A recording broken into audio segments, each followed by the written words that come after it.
दोस्तों, आज हम आपको लेकर आए हैं बुंदेलखंड के एक ऐसे क्षेत्र में जहां पर किसान कभी वर्षा और कभी ओलावृष्टि और कई प्रकार की प्राकृतिक आपदाओं को झेलता है और इन प्राकृतिक आपदाओं से अपनी फसलों को नहीं बचा पाता और अपना सब कुछ गंवा बैठता है। लेकिन मैं आपको बता दूं, यहाँ सब कुछ निराश करने वाला नहीं है। यहाँ एक किसान ऐसे भी हैं जिनका नाम असलम खान है, जिन्होंने प्रकृति से लड़ते हुए कई प्रकार की फसलों में एक साथ काम किया और कामयाब भी हुए। इन्होंने नेचुरल फार्मिंग करते हुए कृषि को एक नई दिशा दी है। लगभग 1.5 हेक्टेयर इस क्षेत्र में श्री असलम खान ने आम, अमरूद, बांस और विभिन्न प्रकार की फसलों को एक साथ उगाकर दिखाया है। इन्होंने एक तालाब भी बनाकर रखा है और ये बड़ी लगन के साथ बकरी पालन, मुर्गी पालन आदि से भी अपनी जीविका चलाते हैं। असलम खान जी अपने द्वारा बनाए गए इस तालाब में सिंचाई के साधन के रूप में प्रयोग करने के अलावा मछली पालन से भी पैसा कमाते हैं।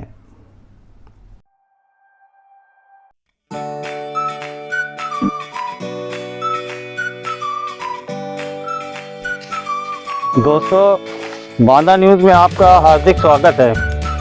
इस वक्त हम मौजूद हैं ग्राम अरबई में और यहाँ पर एक बहुत ही प्रगतिशील किसान यहाँ पर रहते हैं, हम आपको अभी मिलवाएंगे।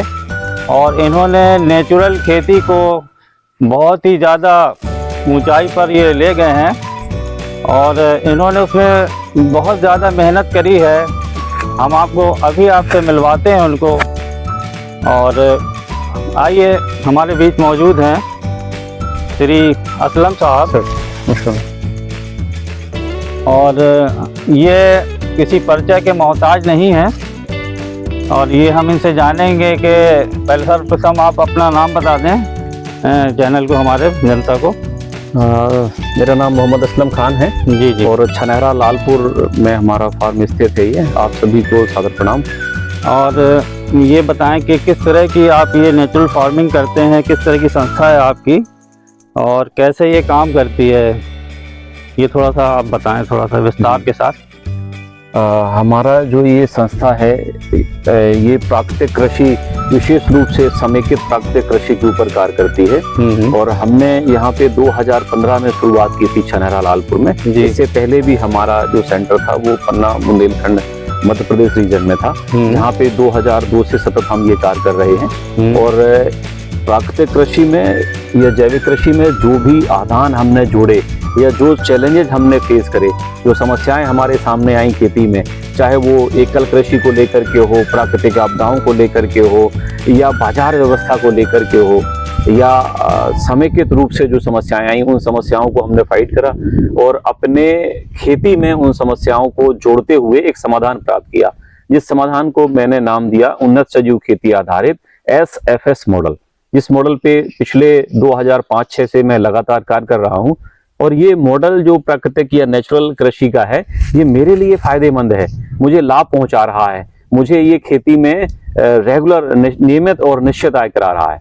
तब हमने एक मिशन बनाया, एक विजन रखा कि जैसे ये मॉडल से मुझे लाभ हो रहा है प्राकृतिक कृषि के माध्यम से, ऐसे ही बुंदेलखंड में जो हमारे किसान साथी हैं, जो तमाम तरह की समस्याएं उनके सामने जा रही हैं खेती में, और बहुत से किसान साथी पलायन कर देते हैं, बहुत से किसान साथी विपदावश या समाज में एक ऐसा जो प्रचलन है लोगों को जलील करने का, कर्ज लेकर के वो बैंक से या अन्य माध्यमों से काल के गाल में समा जाने को मजबूर हो जाते हैं, और मुझे कहने में बड़ा दुख हो रहा है कि वो आत्महत्या करने को विवश हो जाते हैं। बिल्कुल। तो एक ऐसा मॉडल हमने डिजाइन किया हुआ है जिस मॉडल में हमारे वो किसान साथी जो किसान अभी तक इससे आमदनी नहीं कर पा रहे थे, नियमित और निश्चित आमदनी नहीं मिल रही थी, या खेती के जो जोखिम थे, हमारे पलायन करने वाले साथी जो युवा बेरोजगार साथी हैं, वो कृषि में ध्यान ना दे करके अपना भविष्य यहाँ ना खोजने की बजाय वो पलायन करके कहीं दूसरी जगह पे कार्य करने के लिए विवश थे। तो हमारे पास एक समाधान है खेती में, जिस समाधान के माध्यम से हम उन सभी लोगों के लिए एक प्लान लेकर के आए हैं, और आप आकर के देख सकते हैं, सर आए हुए हैं, देख रहे हैं कि यहाँ पे एक अच्छी व्यवस्था बनाई गई है जो खेती को लाभकारी बनाती है। जैसा कि आपने सुना, असलम भाई ने बताया कि इनके पास एक बहुत ही महत्वपूर्ण प्लान है और इन्होंने उस पर रिसर्च किया है और उस पर बराबर जो है कई वर्षों से मेहनत लगातार करते चले आ रहे हैं और उसको ज़मीनी स्तर पे अप्लाई किया है।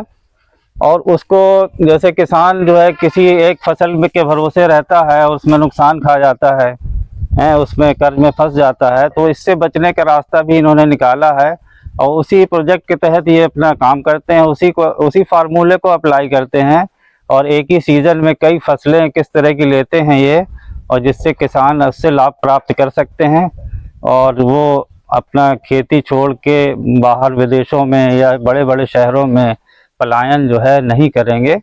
हाँ, उसके बारे में थोड़ा सा बताएं, आपके क्या प्लान हैं, कैसे खेती आप जो है एक साल में अलग अलग खेती करके, जैसे 5 बीघा ज़मीन है किसी की, उसको आपने बताया कि कई पार्ट में हम अलग अलग किस्में बो देते हैं, अगर एक किस्म खराब हो गई तो दूसरी किस्म जो है कैसे, वो बताइए, वो बताएं। देखिए, ऐसा है सर कि हम जो अभी तक खेती करते आ रहे थे, जो भी खेती का पैटर्न था हमारा, एक विधि थी कि हमने एक फसल को पकड़ लिया एक सीजन में और उसी के ऊपर काम किया। और निश्चित तौर पे खेती एक जोखिम भरा व्यवसाय है। निश्चित तौर पे यहाँ पे बुंदेलखंड जैसे परिवेश में तो ढेर सारी समस्याएं हमारे सामने, चाहे वो तो किसान साथियों, बुंदेलखंड में एक चैलेंज है, यहाँ पे पानी भी कम है, अन्ना मवेशियों की समस्याएं भी बहुत ज्यादा हैं, और अक्सर देखने में आता है कि किसानी में सर क्या होता है कि आपने अगर एक फसल बो दी तो प्राकृतिक आपदाओं का सामना करना पड़ता है फसलों को। मैं उदाहरण के साथ आपको बताना चाहूंगा, जैसे हमने अभी खरीफ मौसम स्टार्ट होने वाला है और हमने धान बो दिया खरीफ में, मान लीजिए कि हमारा खेत में पानी भरने की व्यवस्था है या बैठकदार खेत है, और पता चला संयोग से ऐसा हुआ कि इस वर्ष वर्षा ही कम हुई। तो हमने तो केवल एक ही फसल बो रखी थी धान की, और वर्षा कम होने की वजह से उसका जो ऑप्टिमम यील्ड होता है वो नहीं निकल पाता। तो कई बार ऐसा होता है कि या तो प्रॉफिट बहुत कम आता है या नो प्रॉफिट नो लॉस की स्थिति बनती है, कभी कभी किसान की लागत निकालना भी बड़ा मुश्किल हो जाता है। तो हमने इस चैलेंज को अपने स्तर पे इस तरीके से समाधान लिया कि हम एक फसल में, जैसे वर्ष में 3 मौसम होते हैं, रबी, खरीफ और जायद, तो हम खरीफ मौसम की बात करेंगे क्योंकि हम खरीफ मौसम में बैठे हैं, और धान की बेड़ अगले महीने डाली जाएगी, यहाँ पे स्टार्ट हो जाती है नर्सरी डालना। तो हम क्या करते हैं कि अपने खेत को जितना भी हमारा रकबा है उसको हम 4 से 5 हिस्सों में विभाजित कर लेते हैं, और उसमें ढाल के अनुसार, पानी के खड़े रहने के अनुसार, भूमि के अनुसार विभिन्न फसलों का चयन करते हैं, और वो फसलें एक दूसरे की पूरक होती है। यानी कि अगर एक फसल किसी प्राकृतिक आपदा की वजह से, अतिवृष्टि या कम वृष्टि की वजह से खराब हो जाती है, तो उसकी पूरक फसल वो रिकवरी दे जाती है। तो किसान को किसी भी हालत में घाटा नहीं होता या ऐसी स्थिति निर्मित नहीं होती कि उसकी लागत ही ना निकल पाए। हाँ, पूरी तरह किसान नहीं डूब पाता, थोड़ा बहुत उस कर्जे से उबर आएगा, मान लीजिए कर्ज लिए है तो उससे उबार आएगा वो, तो पूरी तरह से वो बर्बाद नहीं होने पाता है। और बताएं जिसके बारे में किसान कैसे और बढ़ सकता है, तरक्की कैसे कर सकता है, और कोई साधन, जैसे आप बकरी पालन भी आप करते हैं जी, और मुर्गी पालन भी आप करते हैं जी। आपने खेती को और किसान को तरक्की के लिए एक बहुत नई दिशा आपने दी है। आपकी सोच को मैं सैल्यूट करता हूँ। आप बताएं इसके बारे में, बकरी पालन जैसे कोई करना चाहे तो कैसे कर सकता है किसान, उससे भी आमदनी कमा सकता है? हाँ बिल्कुल, आपने बहुत अच्छी बात कही, बहुत अच्छा प्रश्न पूछा। बकरी पालन तो है ही, लेकिन मेरा ऐसा मानना है कि हम एक चीज के ऊपर आगे न बढ़े। अगर हम किसान साथी हैं, उसे समेकित प्रयास करने होंगे।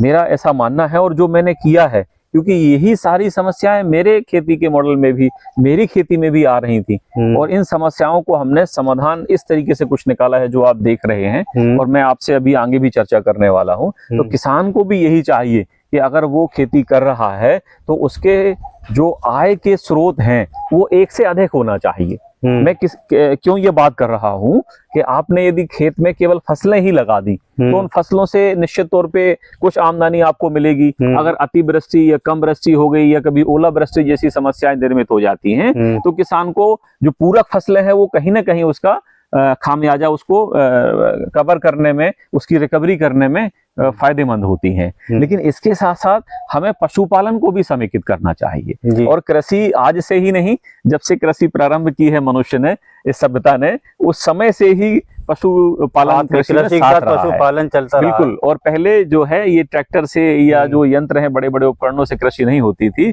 पशुओं से ही, हल और बैल के माध्यम से खेती होती थी, और जो गाय या भैंस होती थी उनका दूध हमारे यहाँ उपयोग में लाया जाता था। तो एक ये भी रोजगार का बहुत अच्छा अवसर है कि हम आज के दौर में भी अपनी कृषि में पशु को शामिल करें, और पशु में भी प्रयास करें कि हम बड़े पशुओं को, गाय और भैंस को भी शामिल करें, क्योंकि उनका डेयरी में हम यूज कर सकते हैं, वहां से भी हम आमदनी निकाल सकते हैं हमारे किसान साथी। और छोटे पशुओं में इधर भेड़ और बकरी की हम बात करेंगे, इनका भी हम समावेश करें अपनी कृषि में।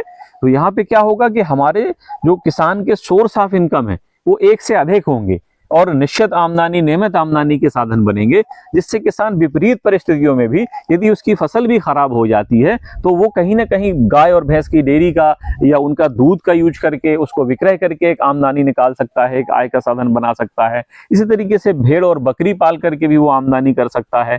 यहाँ मैं बात करूंगा थोड़ा सा आपसे बुंदेलखंड के परिवेश में पानी की। ऐसा लोग कहते हैं कि बुंदेलखंड में पानी कम है, और मैं हर जगह ये बात को रखता हूँ कि बुंदेलखंड में पानी कम नहीं है, पर्याप्त है। जो इंद्रदेव हैं, भगवान इंद्रदेव ने हमारा जो एक किसान होने के नाते, मेरा अगर मैं सोच रखूं अपनी, तो मेरा जो खेत है, मेरे खेत का रकबा लगभग 2.5 हेक्टेयर है। तो भगवान इंद्रदेव ने मेरे 2.5 हेक्टेयर की जो पानी की आवश्यकता है वो वर्षा के माध्यम से ही पूरी हो रही है। और हम किसान साथी क्या करते हैं कि उस पानी का संचय सही तरीके से नहीं हो पाता। मैं सर आपको एक उदाहरण देना चाहूंगा। एक कंट्री है इजराइल, जो फेमस है तकनीकी के मामले में। वहां पे जो वर्षा होती है वो एवरेज वर्षा लगभग 400 से 500 mm की होती है, कम वर्षा है। इसके तुलना में अगर हम बुंदेलखंड को देखेंगे तो हमारे यहाँ बुंदेलखंड में 800 से 900 mm वर्षा होती है, तो लगभग 1.5 गुनी ज्यादा वर्षा होती है। लेकिन हमारे यहाँ वर्षा के पानी का जो मैनेजमेंट है वो अच्छे से नहीं किया जाता, संचय अच्छे से करने के साधन नहीं है। इसके लिए हमारी भारत सरकार और हमारी माननीय राज्य सरकार बहुत सारी योजनाएं संचालित कर रही है, जैसे कि खेत पे मेढ़ बनाना है और खेत के अंदर तालाब बनाना है। तो हम किसान साथियों को भी यही करना चाहिए कि जो इंद्रदेव ने हमारे कोटे का, हमारे खेत का जल भेजा था हमारे लिए, वो अभी तक क्या हो रहा था कि हमारे खेतों में मेढ़ नहीं थी, ना कहीं तालाब बनाए हुए थे, तो वो खेतों में पानी गिरा, वर्षा का जल, क्योंकि हमारे पास एक ही साधन है पानी का, वो है वर्षा जल। तो वो हमारे खेतों में गिरा और वे बह करके खेत से होता हुआ नाले में पहुंचा, नदियों में पहुंचा और समुद्र में जाके व्यर्थ हो गया। ये दूसरा नुकसान ये होता है कि हमारे खेत में जो ऊपरी मिट्टी होती है, लगभग 6 इंच से 9 इंच की मिट्टी, वो उपजाऊ मिट्टी होती है, उसमें ढेर सारे पोषक तत्व होते हैं। तो उपजाऊ मिट्टी भी वो क्षरण होता रहता है इस पानी के माध्यम से, और हमारे खेत के बाहर बहुत सारे पोषक तत्व बह जाते हैं। तो हम किसान साथियों को क्या करना चाहिए कि अपने खेतों में बाहरी हिस्से में कम से कम एक मेढ़ अवश्य बनाएं, जिसमें जो वर्षा जल बरसेगा वो वर्षा जल हमारे खेत से बाहर नहीं जाएगा, क्योंकि कोटा तो हमारा था ना, वो हमारे खेत का कोटा था, में पानी गिरा, हाँ, और वो बह करके बाहर जा रहा था। तो हमें इतना प्रयास करना होगा कि उस कोटे को अपने लिए हमें संचय करना होगा। तो हमने मेढ़ बना लिया, जब वर्षा का पानी बरसेगा तो वो मेढ़ों के माध्यम से खेत में ही रुकेगा और खेत की प्यास को बुझाएगा, खेत के अंदर, भूमि के अंदर सतह में उतर जाएगा और वो वाटर लेवल को भी अपने ऊपर बढ़ाएगा। दूसरा हम क्या करें कि एक स्थिति ऐसी आती है जब भूमि संतृप्त हो जाती है और वर्षा ज्यादा होने की वजह से मेड़ों से ओवरफ्लो होकर के पानी बाहर जाता है, तब हम उस स्थिति में क्या करें कि खेत के चारों ओर हम नाली काट दें, 1x1 की, 2x2 की ऊंचाई और ढालान के अनुसार, और अपने खेत के जो प्राकृतिक तौर पे ऐसा हिस्सा होता है हर खेत में जहाँ पे प्राकृतिक तौर पे पानी रुकता है, उस हिस्से में हम एक छोटा सा तालाब निर्माण कर लें। अपनी भूमि का, जो आपकी भूमि है, कैचमेंट एरिया है, उसका 5 से 10% हम तालाब निर्माण कर लें। जिससे होगा क्या कि जो पानी वर्षा जल बरसा उसने पहले खेत की प्यास को बुझाया, खेत की या भूमि की निचली सतह में उतरा, वाटर लेवल को बढ़ाया। अब वो पानी जो ओवरफ्लो होगा वो पानी आपके ही खेत के तालाब में इकट्ठा होगा, जिसका उपयोग आप अपने खेत में फसलों को सिंचित करने में या और अन्य कार्यों में कर सकते हैं। तो हमने भी यहाँ पे शुरुआत में एक तालाब बनाया था, और वो तालाब लगभग 30 बाई 35 मीटर बाई 3 मीटर गहरा है। और इसमें मैं माननीय केंद्र सरकार का और माननीय राज्य सरकार का आभार व्यक्त करना चाहूंगा, क्योंकि उन्होंने बहुत अच्छी योजना ये चलाई है, जिसमें लगभग 50% अनुदान है तालाब की खुदाई पर। अच्छा। और अच्छी बात यह है कि जो वो अनुदान राशि है लगभग उतने राशि में ही तालाब का निर्माण हो जाता है, तो किसान को अतिरिक्त पैसा भी इसमें नहीं खर्च करना पड़ता है। तो आप सभी साथियों से निवेदन है कि आप भी अपने खेत में जो आपके कोटे का पानी था आपके खेत का, उसको स्टोर करने के लिए खेत पे मेढ़ बनावें और खेत पे तालाब बनाएं। अच्छा, कुछ किसान कहते हैं कि ये तालाब बनाने से हमारी वो ज़मीन की जो पैदावार उस ज़मीन में करते थे, जैसे मान लीजिए हमने आधा बीघा में बना लिया जी, तो उतनी ज़मीन की हमारी पैदावार कम हो जाती है, तो हाँ। उसका समाधान कैसे क्या निकलेगा आप? जी बिल्कुल, आपने ये वाजिब प्रश्न पूछा जी। और ये आपका ही प्रश्न नहीं, हमारे यहाँ जितने भी किसान साथी विजिट करने के लिए आते हैं या ट्रेनिंग करने के लिए आते हैं, सबका यही प्रश्न होता है जी। कि भैया आपने तो तालाब बना लिया, आप कह रहे हैं हम भी तालाब बनाएंगे, अपने हाँ। कोटे का पानी हम संचय करेंगे, कर लेंगे, लेकिन उस हिस्से में जिस हिस्से में हमने तालाब बना लिया आधा बीघा या 1 बीघा में, उस हिस्से से हमें कोई कमाई नहीं होगी, वो तालाब बनाने से हमारा नुकसान हो जाएगा। हाँ, वहाँ कोई पेड़ लगा नहीं सकते। बिल्कुल, तो इसके लिए हम आपको बताना चाहेंगे कि उस तालाब के जिस हिस्से में आपने भूमि बनाई है, मान लीजिए 1 बीघा का आपने तालाब बना लिया, तो उस 1 बीघा से अमूमन अगर हम देखें तो साल भर में 20 से 25 हजार रुपए की शुद्ध आय होती है किसान को। लेकिन अगर हम तालाब बना लेंगे तो हमें पानी तो हमारा संचय रहेगा ही रहेगा, और उस तालाब के पानी में हम अतिरिक्त आय के लिए मछली पालन करके कम से कम 25 से 50 हजार 1 लाख तक भी हम कमा सकते हैं। यानी कि जितनी आय हम कृषि से कर रहे थे उससे दुगनी और तिगनी आय भी हम मछली पालन से कर सकते हैं। लेकिन हमारे बहुत सारे किसान साथी होते हैं, बोले साहब हम मछली पालन नहीं कर पाएंगे, या हमें कोई समस्याएं हैं जीव हत्या या अन्य चीजों को लेकर के, तो उनके लिए दूसरे विकल्प हैं। दूसरे विकल्प में आप सिंघाड़े की खेती कर सकते हैं उस पानी में, आप मखाने की खेती कर सकते हैं उस पानी में, और अभी वर्तमान में जो एक खेती चलन में है व्यवसायिक खेती, जिसे हम मोती की खेती कहते हैं, आप अपने तालाब में मोती उत्पादन, मोती की खेती भी करके ढेर सारा अतिरिक्त लाभ कमा सकते हैं। तो देखिए, एक तालाब आपने बनाया, आपके कोटे का पानी जो बुंदेलखंड की सबसे बड़ी समस्या है पानी, वो पानी को अपने खेत पे ही संचय किया, अपनी फसलों में लगाया, और अतिरिक्त पानी में आपने मछली पालन कर या सिंघाड़ा की खेती कर या मखाने की खेती करके या मोती उत्पादन करके अतिरिक्त लाभ भी आप कमाएंगे। तो इस तरीके से हम चीजों को व्यवस्थित करते हैं अपने इस मॉडल में, जिससे हमें प्राकृतिक रिसोर्सेज भी हमारे एक दूसरे से लिंक हो जाएं, एक दूसरे के पूरक बन जाएं, और हमको रेगुलर कहीं ना कहीं खेती से, हमारे खेत से प्रतिदिन आमदनी आती रहे। जी देखिए, कितनी अच्छी बात कही असलम भाई ने कि हम जो है तालाब की ज़मीन को जो है किस तरह से दूसरे तरीके से, तीसरे तरीके से इस्तेमाल करके वहाँ से भी आमदनी ले सकते हैं।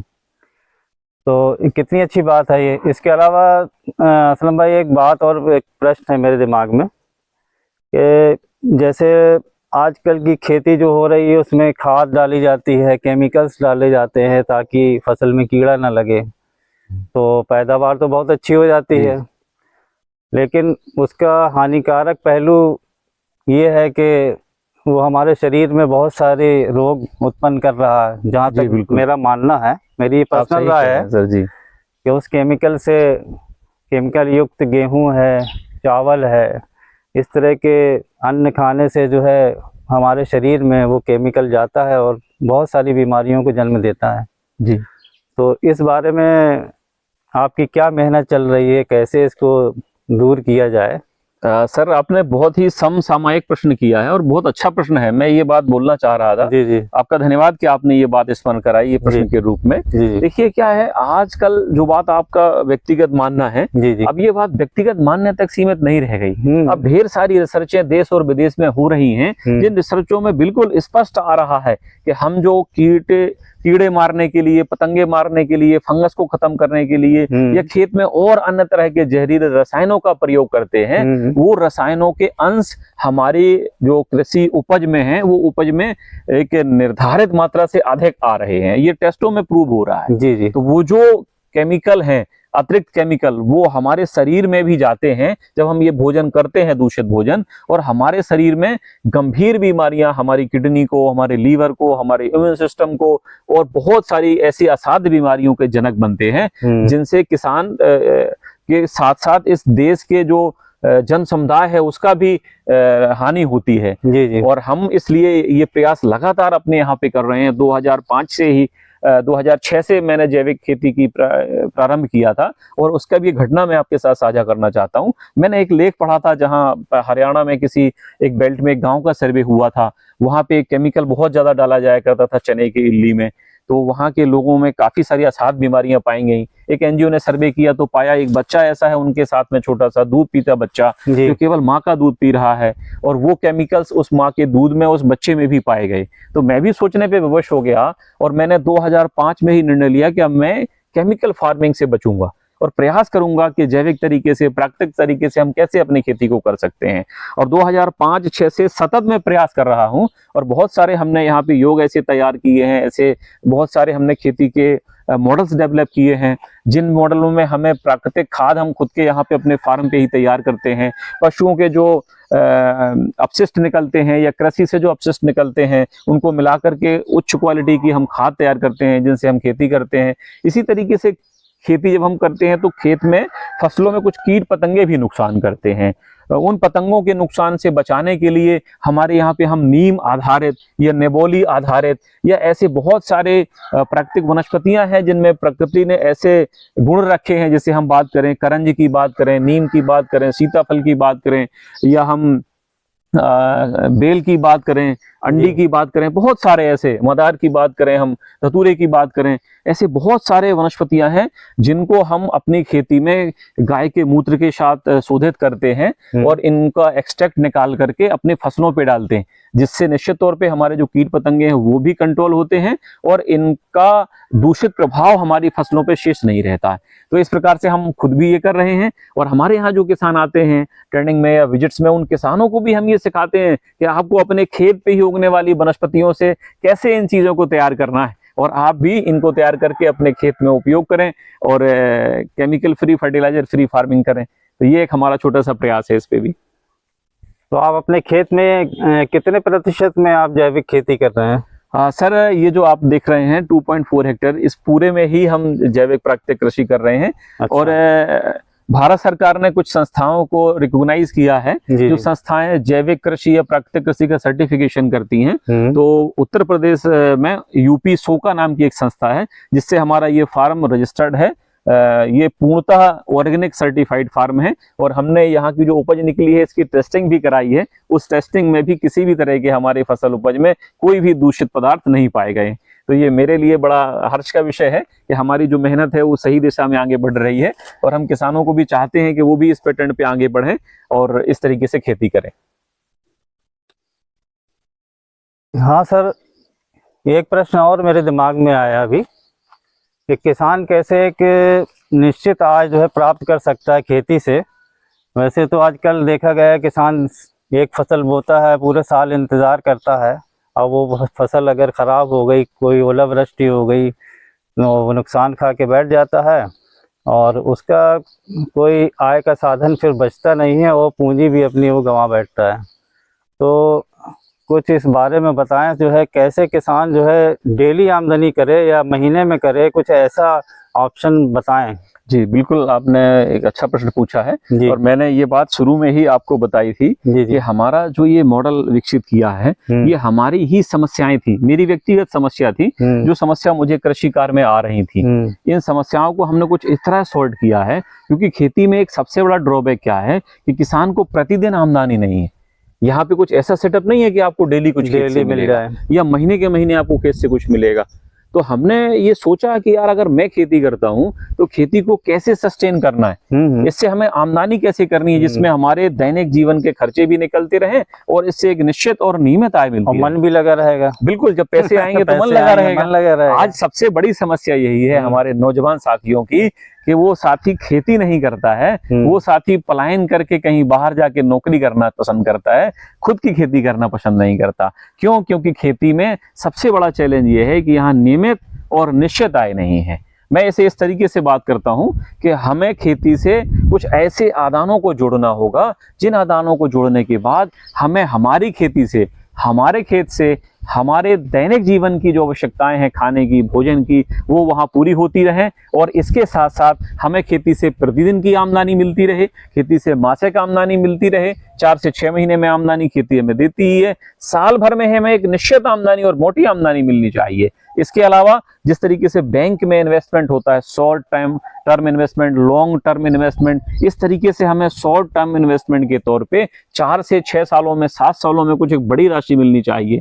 और लॉन्ग टर्म इन्वेस्टमेंट मैं ऐसा बोलूंगा पेंशन प्लान, जैसे गवर्नमेंट या प्राइवेट कर्मचारियों को पेंशन मिलती है उनकी सेवा काल पूरे होने के बाद, ऐसे ही जब किसान 30-40 साल काम करने के बाद थोड़ा सा रेस्ट करने के मूड में होता है, जिसे किसान कभी भी खेती से अलग नहीं होता, लेकिन जब वो 30-40 साल किसानी में अपना समय लगा दे तो उसके बाद उसे एक मुश्त आमदनी के तौर पे पेंशन प्लान भी मिलना चाहिए। इसके लिए मैंने व्यक्तिगत अपनी खेती में डेली आमदनी के लिए डेयरी को शामिल किया है, महीने की आमदनी के लिए इसमें हमने मुर्गी, देसी मुर्गी, अंडे उत्पादन इत्यादि को शामिल किया है।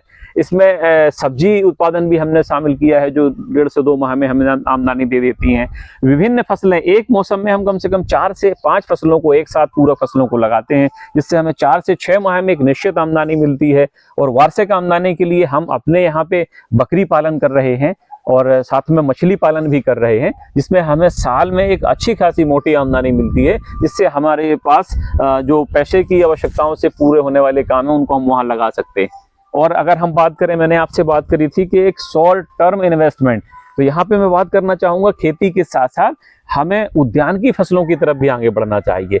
हमें अपने खेतों में पेड़ भी लगाना चाहिए। हमने ये प्रयास किया है कि हम मेड़ के ऊपर पेड़ लगा रहे हैं, क्योंकि मेड़ एक ऐसी जगह होती है जिसका यूज कम होता है, तो उन मेड़ों पे एक निश्चित दूरी पे पेड़ों को लगाते हैं। और मैं यहाँ किसान साथियों से ये बात करना चाहूँगा सर के माध्यम से कि हम जैसे फसलें लगाने में विविधता रख रहे हैं, पशुओं में हम जैव विविधता का उपयोग कर रहे हैं, इसी प्रकार हमें पौध लगाने में भी जैव विविधता का उपयोग करना चाहिए।